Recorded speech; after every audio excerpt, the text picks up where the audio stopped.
చూడాలనుకుంటాం కదా, అదే elevation movie అన్న ప్రభాస్ మూవీ అన్న సలార్. ప్రభాస్ వచ్చిన ప్రతి యాక్షన్ పార్ట్ ప్రతి సీన్ కూడా గూస్ బంప్స్ అనమాట. సీట్ లో ఎవరో కూర్చోరు. రవి ఇచ్చిన బ్యాక్గ్రౌండ్ అయితే ఇంకా రవికి అయితే గుడిగడేస్తారు. టాలీవుడ్ లో అంతా బ్యాక్గ్రౌండ్ ఇచ్చారు. ప్రశాంత్ కి గుడిగడేస్తారు. అంత డైరెక్షన్ బాగుంది, స్క్రీన్ ప్లే బాగుంది, ఎలివేషన్ అయితే కేజీఎఫ్ డబుల్ ఉందన్నమాట. ఇంకా శృతి హాసన్ అయితే సినిమాకి వేస్ట్. ఎటువంటి ఎలివేషన్ ఎటువంటి ప్రాధాన్యత లేదు ఆవిడకి. ఏదో హీరోయిన్ ఉండాలని చెప్పి హైప్ కోసం పెట్టారంతే.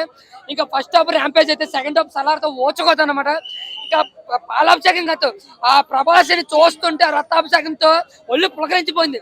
ఆయన కట్అవుట్ కానీ, ఆయన బాడీ మెజిల్స్ కావచ్చు, ఆయన సిక్స్ ప్యాక్ కావచ్చు, ఒక వింటేజ్ ప్రభాస్ అయితే చూపించారు. ఒక ఛత్రపతి, ఒక మిర్చి బాహుబలి ప్రభాస్ అయితే చూపించారు.